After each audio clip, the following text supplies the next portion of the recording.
talks, that we have these discussions, and that we talk about the importance of men being present in the home and what that does for the family dynamic. You know, so I want us to deal with that. So the first thing that I want us to look at is one of the reasons why it's so very important for us to, as men, to be present in the homes, right? And particularly when we have sons, it's important for the man to be home because what the father does, and even ladies, let me just say, even if his father is not present in the home and you have gotten remarried and you have a stepfather, or a stepfather now for that child, or um, you're thinking about getting married, it's important who you choose for several reasons, of course. But one of the reasons that I want to kind of highlight or talk about as it relates to today is when you have a man in the home, especially when you have a son, that man then becomes a litmus test, if you will, right? For that boy of when he becomes a man or when he has become a man, right? Uh, by looking at this example of a father before him, whether it's his biological father or whether it's a stepfather or whatever the case may be, this boy can then begin to build up in his mind what it is or what it is that a man looks like, how to be a man, what it means to be a man. I grew up with several examples of what it meant to be a man, and I had my measuring stick, if you will, of what I thought a man was, and I had it made up in my mind. I had it made up in my mind that when I got old enough, that I knew what kind of man I wanted to be, because I grew up with a lot of examples of men. You say, what do you mean? It's not that my mom had a rotating or revolving door of men. No, my mom literally has, first off, four brothers, right? And I was familiar with all of my uncles. So I got to see all of my uncles, or most of my uncles, on a consistent basis throughout my life, right? So I had a test or a litmus test of what a man looked like from watching my uncles. But then not only that, but I also had my grandfather, my mom's dad, right, in my life, and he was, he was to me the epitome of what I thought a man was and what a man did and how a man took care of home and how a man loved his wife. And I mean, when I looked at Mr. Cleveland Nash, right? I said, yeah, that's what a man is. You know, how he took care of just, yeah, like everything. I've shared with people so many times before, looking at my grandfather and knowing, didn't know it then, but I do know it now, that my grandfather could not really read, right? So since he could not read, I was always amazed at how he could take care of a whole family. I mean, helped his wife to raise children. 8 children. Couldn't read, right? But he built homes, like literally built them. Yeah, yeah, yeah. He helped to provide for his family, right? Didn't I mean, back in that day, black men or black boys in particular, they didn't stay in school long, especially if that family was a sharecropping family or had something of that nature to, going on. And so that was kind of the case with my grandfather. That his father needed some help on the farm. Him and his brothers, they came and they helped out, with the sharecropping and all that. And then when their father had his own little piece of property, whatever, they helped out there as well. So I learned what it looked like to be a man by watching my grandfather. And then I had my dad, James L. Chavis, right? And I saw what I wanted and didn't want from him being in my life. So when I talk about the importance of the man in the family dynamic, I also had my stepdad, right? Dwight Reeves.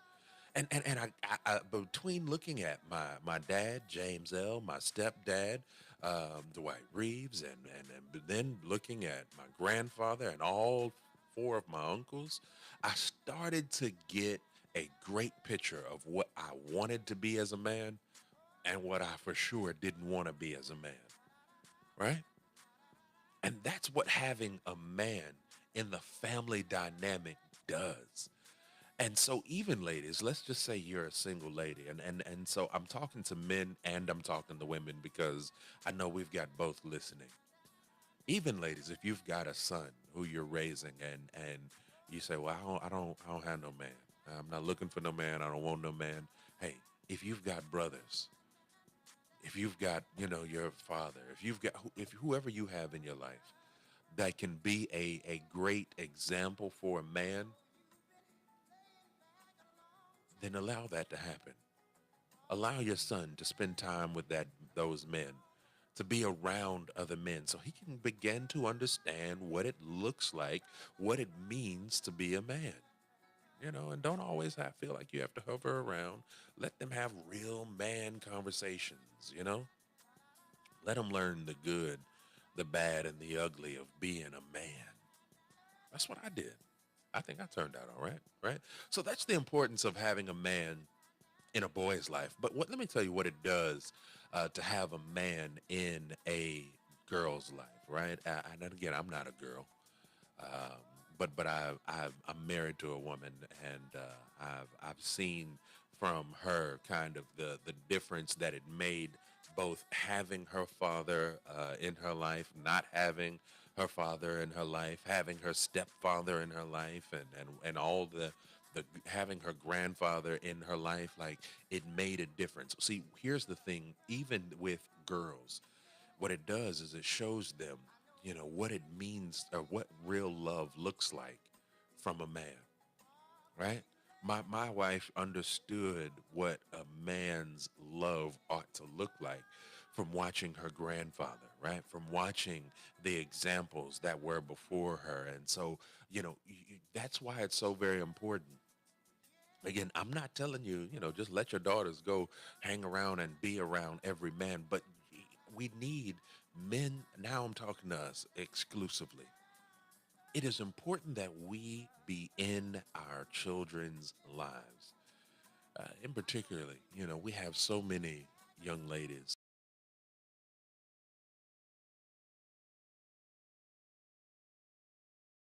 right? Or he's off the scene, and everything that they're still doing to this day and to this time is in an effort for them to still get the approval of that man. They didn't get it from their father because he wasn't there, he wasn't around, and so now they're just going from man to man, just trying to get that approval, trying to get that love, trying to get that. eh, I know, I'm sound maybe a little crazy, but I'm telling you that this thing is real. That there are so many of us out there, both male and female, who did not have that father figure in our lives, who did not have that example of love and what it meant to be a man in our lives. And so, as a result of that, we're seeking it in the arms and in the beds and in the comfort of other places and other people and other things. You know what I mean? Other men. Yeah. And that's especially true, like I said, with the daughters. And it's so very important that you put godly examples. Let me correct something I said. I said an example. Let me say good godly examples of a man before your children. As a man, it's important that we godly examples before our children. As women, it's important that you have good godly examples of men in front of your children, because they become the standard, they become the example, they become either your child's cautionary tale or your child's extraordinary fairy tale of what a man is, what a man looks like. The man plays such a important, such a pivotal and role in the family dynamic, that it has been since almost the beginning, that the enemy has been out to destroy. Yeah, no, since the beginning, that the enemy has been out to destroy the man, that the enemy has been out to cause division between the man and the woman. That this is why. This is why. And I gotta wrap this thing up, but this is why. When you look at the story of Adam and Eve in the garden, Adam had a made up mind. He knew, okay, I'm not going to eat of that fruit over there because God told me not to, right? But then God said it's not good that man ought to be alone, which he wasn't lying, right? He was right. So he gave him a helpmeet. And then the serpent said, I see an opportunity to get man now. I see an opportunity. Yeah, they think they so in love and things are so good and so great now. I see an opportunity to break some things up. I'm going to destroy everything that God done built. He built a little family unit here. Oh, I'm going to break that up, right? He got a relationship with them. I'm going to break that up. So what did he do? He went after the woman because he understood. See, here's the thing. I want somebody to see this, and I'm gonna have to shut it down after this. But I want you to see this. He understood that the power that the woman had on the man because the man was in love with the woman. The Bible clearly tells us, right? When you go and you read it, it says, "For Adam was not deceived," right? Which means that Adam ate of the fruit willingly. He ate of the fruit knowingly. He ate of the fruit consciously. And I believe that Adam, seeing where the woman was, seeing the separation, the divide, the gulf that was between them, he said, hey, hold on, wait, whoa. There's a separation between me and this woman now. This woman is about to be put to death. Soon as God shows up, she's gonna die. I can't be without this woman. I see, when I see that story of Adam and Eve, I see a man who was so in love with his wife. I say his wife, but with the woman that God gave him, the one that God created out of him and of him, that he said, man, I'm willing to die. I'm willing to die with this woman. And the Bible tells us that Adam was not deceived, but he did take of the fruit and he ate. The serpent didn't deceive Adam. No. Adam, looking at where the woman was, what had happened with the woman, what would possibly happen with the woman, said, I'd rather be with her than to be alone again. And that, see, the enemy has been attacking the family dynamic that way ever since. The enemy knows that when a man, and then that's why I love that song by Michael Bolton. I know this is a Christian station, but I used to jam that song. Matter of fact, I think I still have that Michael Bolton CD. When a man loves a woman, I mean really loves a woman, you know, that's where Adam was. The devil used that to his advantage, and ever since, the enemy has been using our love for women to break us up from our families and to break us up from our home, to break us up, right? And families have been broken ever since. Yeah, we've got some that succeed and that do well, and I thank God for them. I pray for families that they do continue to succeed. But the devil understood, if I can break up the family, if I can get the woman, then that would give me access to the man. Then I got them both. Because his heart is tied up in this woman. And that's the problem. See, that's why men have been missing in the family dynamic. It's because they've you know, the enemy has tried his level best to distract us, to deter us, to keep us from being a family, because he understood the power of the man. that man being present in the home. Men, we've got to be present. We've got to do better, and we've got to be present, and we've got to make some things happen for our wives' sake. We've got to make some things happen for our children's sake. It makes a difference when you're there, men. It really does. I mean, I'm telling you, it makes a complete difference when you are present and in the home. So all this month, I know I did, maybe didn't do a great job at it today, but all this month we're going to explore the importance of men in the family dynamic. And today was just more of an intro to our topic this month. It was just more of yeah, the intro. Brothers, we've got to understand and know that there is a major, we play a major role in every aspect. I didn't even get to the role and the importance of our role as it relates to our wives. Boy, if I had like another 30 minutes to an hour, I could really tell you fellas about what it means when you as a husband are present in the house, when you as a man are present in the house with your wife, loving on her. Ooh, boy, let me tell you. Let me. Oh goodness, look. I'm out of time, but I'm gonna make about three and a half, 2 minutes. Brothers, do you realize?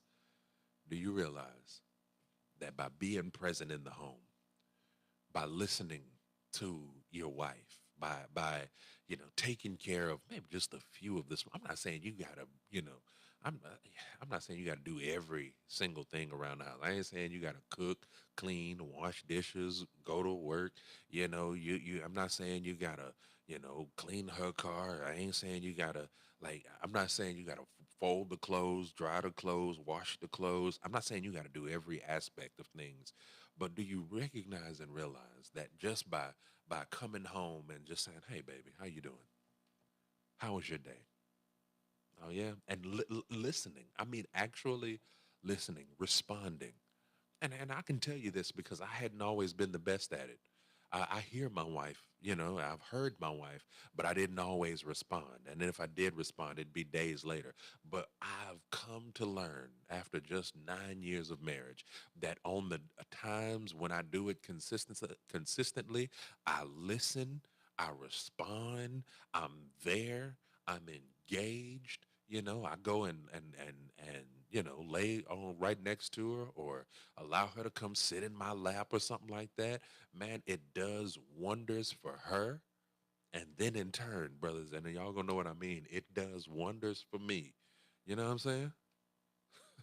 Y'all know what I mean by that. This is I'm trying to keep it, clean here. Yeah, but y'all get what I mean. By me just listening, you know, by me just being there. It don't matter if I, I, and I'm not trying to excuse anybody from doing any chores or anything. No, you still need to do some chores, do some stuff, around the house. I'm not saying you got to do everything all the time, just, but the small things, it's the little things. And us being present makes that difference. I'm telling you, it makes that difference. Even when they go out into the world and they're like, oh, yeah, man, ooh, I was talking with Pastor Mingo the other day. You do well and right and good by your wife. Then she go out, she'd start bragging and talking and telling all her girlfriends, ooh, girl, no, mm-mm. I can't go out tonight 'cause my man, y'all remember that song. I know, again, this is a gospel station, but that song, Shantae's got a man at home. Some of y'all know that song. Yeah, Shantae was willing to cancel on the girls and everything else because she had a good man at home. And brothers, that's what we've got to be. We've got to be that good man at home. Trust me, it's not always easy. Trust me, sometimes it is a struggle. Sometimes you do want to roam, but it makes a difference when you're there. It makes a difference when you're a part of the conversation. It makes a difference when you take an interest in her life and in the children's life. I'm telling you, it makes it. And I got a whole month for this. Let me just stop, because I'm telling you, I could go on and tell you about the benefits, and I know firsthand about the benefits. Why?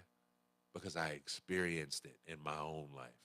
What difference it made when my father, stepfathers, all of them were around. Yeah, I saw it. I even see it now in my own marriage. All right, all right, fellas. Let me wrap it up. And ladies, I know y'all were listening too, so I gave y'all a few nuggets in there. So here's what we're gonna do. I'm going to go ahead and take a quick break. Right. Then when we come back, we're going to go ahead and get into on the news that you absolutely can use. I tell you what, I want to play this song. I absolutely love this song. It's by E.V. McKinney, and it's simply entitled E6 right here on I Am.